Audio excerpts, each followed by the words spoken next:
Hello my friends. अब मैं financing activity का एक क्वेश्चन कराने जा रहा हूं।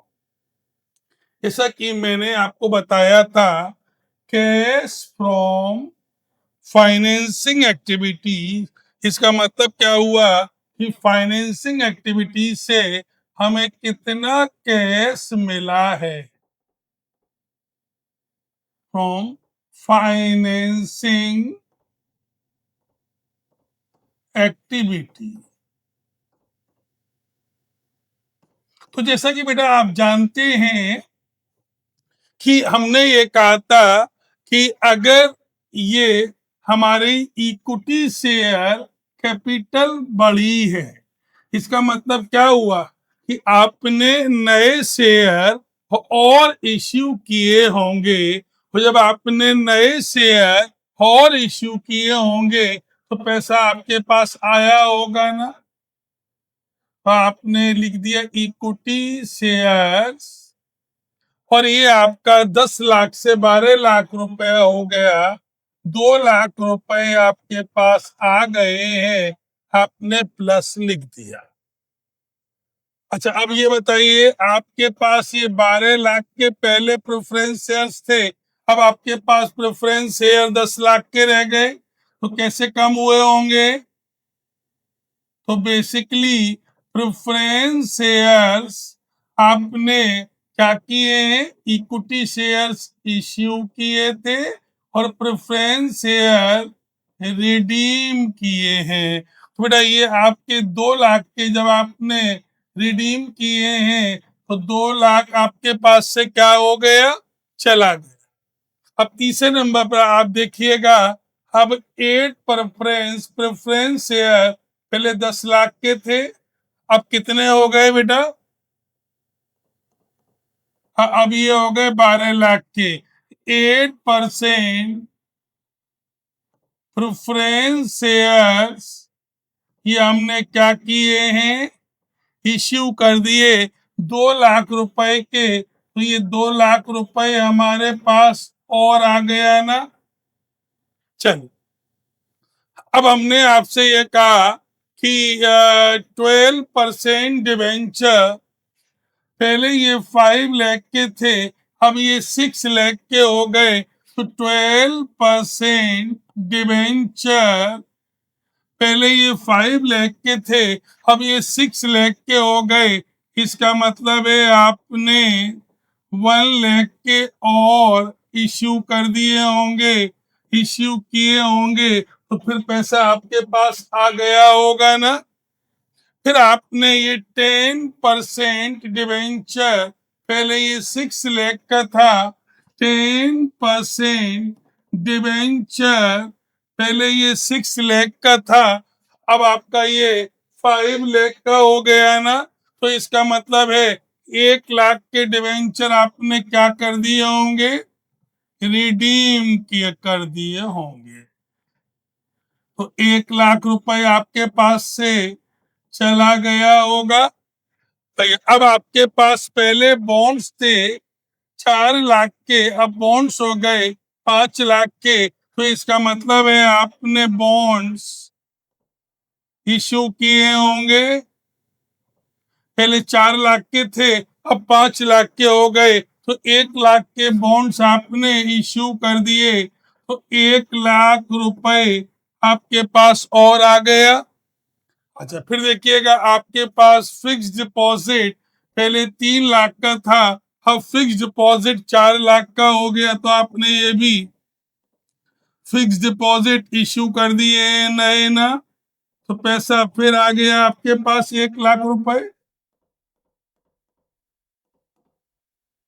इधर के लिए अच्छा, देखिए, पहले सिक्योरिटी प्रीमियम 0 था, अब सिक्योरिटी प्रीमियम 12,000 हो गया। इसका मतलब है आपने कोई ना कोई शेयर प्रीमियम पर इश्यू किए होंगे, तो आपको प्रीमियम मिला होगा ना। जब आपको प्रीमियम मिला होगा, प्रीमियम ऑन इश्यू मिला होगा, तो पैसा आपके पास 12,000 आपके पास आ गया होगा। फिर आपके पास ये म्यूचुअल फंड्स थे, पहले 7 लाख के थे और अब ये 8 लाख के हो गए। इसका मतलब है कि आपने और नए म्यूचुअल फंड्स 1 लाख रुपए के इशू कर दिए। ये भी पैसा आ गया होगा ना। फिर आप देखिएगा bank loan more than 12 month, अगर लेस देन 12 मंथ्स है तो ये करेंट लायबिलिटी में बन जाएगा, और मोर देन 12 मंथ्स है भैया तो ये तो किस में आएगा, फाइनेंसिंग एक्टिविटीज में आएगा।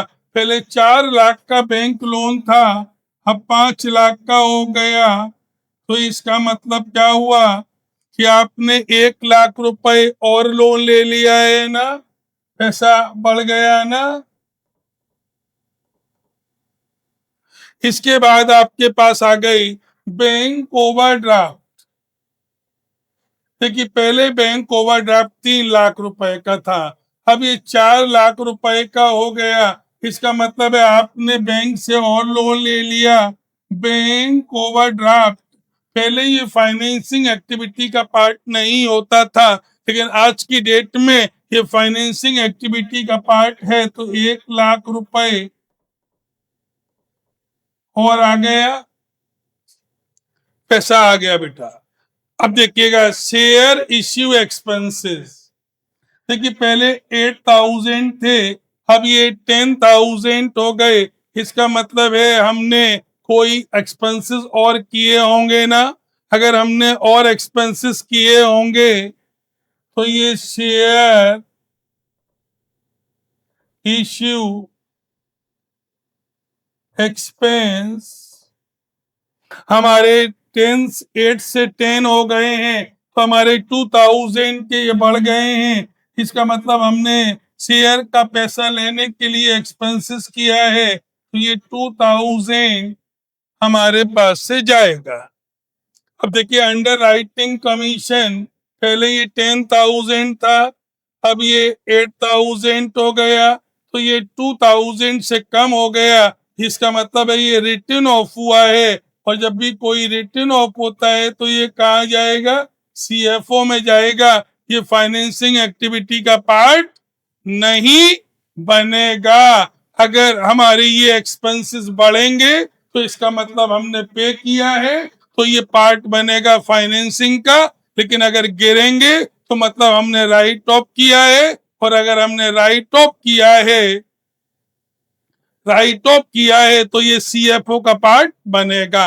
अब देखिएगा पहले discount on issue of debenture, पहले 8,000 था, अब ये 14,000 हो गया, तो बेटा ये भी हमारे नुकसान हुआ है ना भैया। Discount on issue of debenture, बेटा ये हमारा पैसा गया है, तो बेटा ये हमारा 8 से 14 हो गया है, 6,000 हमारा ये और कर दीजिए, तो हमारा ये निकल कर आ जाएगा। इज इट क्लियर बेटा। फिर हमने कहा इनकॉर्पोरेशन एक्सपेंसेस, बेटा पहले हमारा 8,000 था, अब हमारा 10,000 हो गया, बेटा ये भी बढ़ गया है।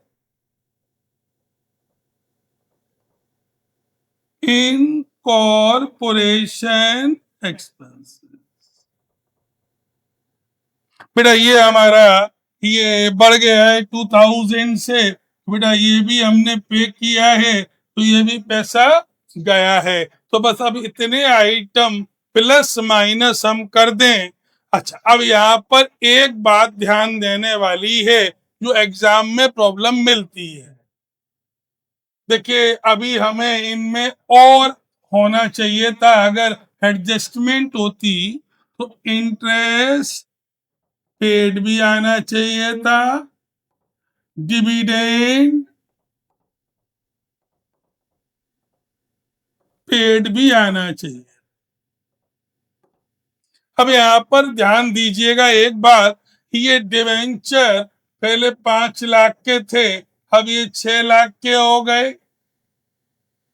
बेटा ये कब इश्यू किए हैं, बेटा ये आपको इंटरेस्ट निकालते समय इस जो ये डिफरेंस है इस पर ध्यान देना पड़ेगा। तो अगर जनरली क्वेश्चन जो एग्जाम में आता है उसमें इंटरेस्ट पेड दिया गया होगा और डिविडेंड पेड दिया गया होगा, इनको प्लस माइनस कर देंगे तो जो भी आंसर आ जाएगा वो कहलाएगा कैश फ्रॉम फाइनेंसिंग एक्टिविटी। लेकिन फिर भी मैंने क्या कहा है कि इस पर ध्यान दीजिएगा, इस पर ध्यान दीजिएगा, इस पर ध्यान दीजिएगा, क्योंकि इन पर डिविडेंड देना पड़ सकता है और इन पर इंटरेस्ट तो देना ही पड़ेगा। जनरली वो निकला हुआ दिया होता है, अगर नहीं निकला हुआ दिया है तो हमको कैलकुलेट करना पड़ता है। Is it clear? तो ये हमने आपको सिखाया कैश फ्रॉम फाइनेंसिंग एक्टिविटीज। अब देखिए हमारी तीनों एक्टिविटीज हो गई हैं, पहली हमारी ऑपरेटिंग, दूसरी इन्वेस्टिंग, तीसरी फाइनेंसिंग। अब इन्हीं क्वेश्चन को पहले आप दो दो बार हाथ से कर लें, देन आप किसी भी क्वेश्चन को सॉल्व करेंगे तो आपका आंसर आएगा।